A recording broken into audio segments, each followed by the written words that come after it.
Tales of Mithrym.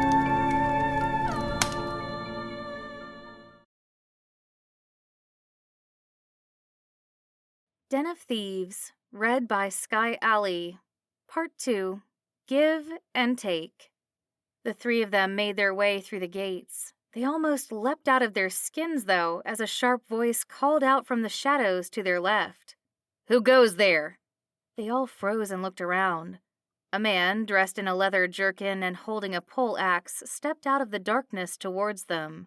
He looked the three of them up and down with a heavy suspicion. "Well, come on then. What's your business?" "I am Lieutenant Elvin Ranlee." Elvin stepped forward, holding up his hands and smiling. "And these are my companions, Ducky Repton and Dervil Enif." He gestured to the two. Dervil did not feel much like joining in the pleasantries as she began eyeing up the road back out of town again.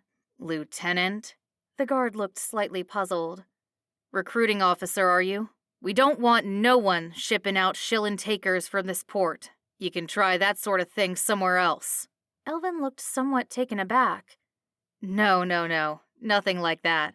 I say, Lieutenant, late," he emphasized the word, "of His Majesty's men of foot. Retired for some time now, I promise. My friends and I are just traveling." He smiled what he hoped was a friendly smile. "We were hoping to have a look around your town." The guard held a stern gaze. "Especially your inns. I'm parched," Ducky called from behind. "We have money," Dervil added. "We need somewhere for the night." The guard brought his poleaxe up and placed the butt of it on the cobbled road beside him. "Very well, then," he said. "There's an inn down the way." The three untensed together as relief rolled over them. "But if you'll take my advice, you'll head straight there and stay there till mornin'.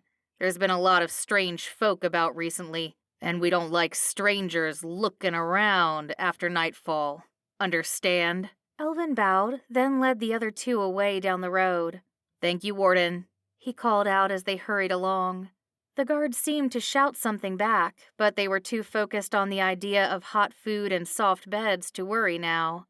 The street was wide, but the buildings either side jutted out with each floor. They were very tall, and their uppermost stories almost touched one another over the heads of the group as they made their way along.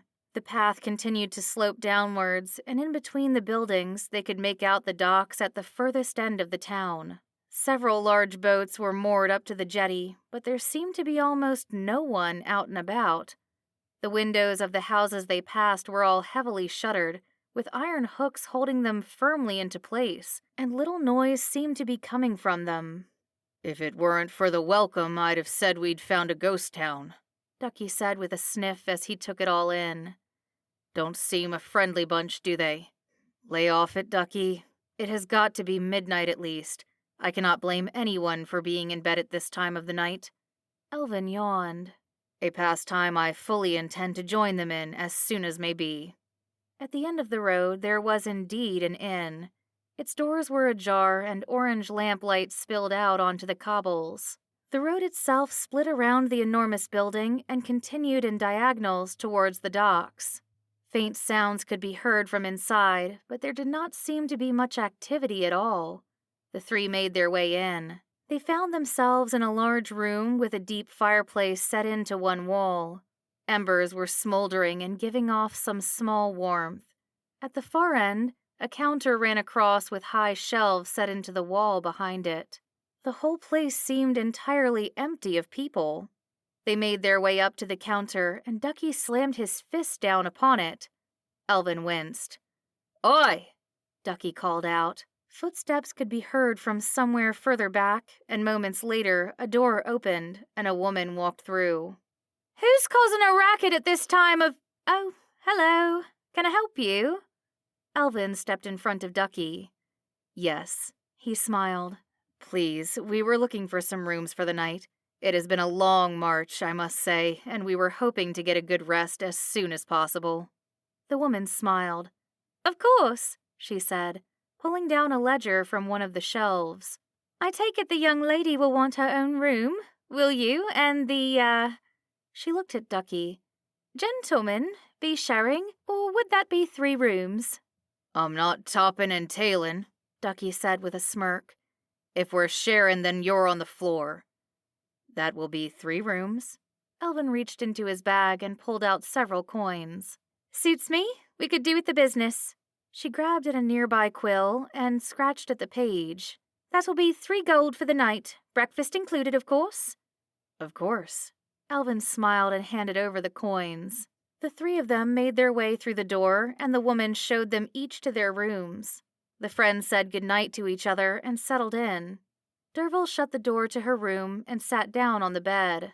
A candle was burning on the nightstand. The room felt gloomy in the dull light. She lay down for a moment on the bed and tried to settle. It just did not feel right, though. She felt penned in. Standing up and looking at the window, she moved quietly over and pulled the sash up. The frame shifted, and the window opened. With a bit of work, she was then able to release the shutters. They swung back with a gentle creak that echoed down the street outside. The warm night air came in to meet her, and she breathed a sigh of relief. Just then, though, a scream came up from the floor below. In the street outside, Dervil saw light spill out onto the road, and a small figure seemed to fall out and scramble to dash away. She made her way out to the hall. Elvin and Ducky had apparently come to see what the noise was, too. Rushing down the stairs, they found the woman that had served them standing with a number of other people around a heap of smashed plates and glasses. I told you not to leave the doors open, one called out. That's all well and good, but how were we to get any business if we didn't? Elvin stepped forwards. The group fell silent as they turned on him. What seems to be the matter? He asked. Thieves.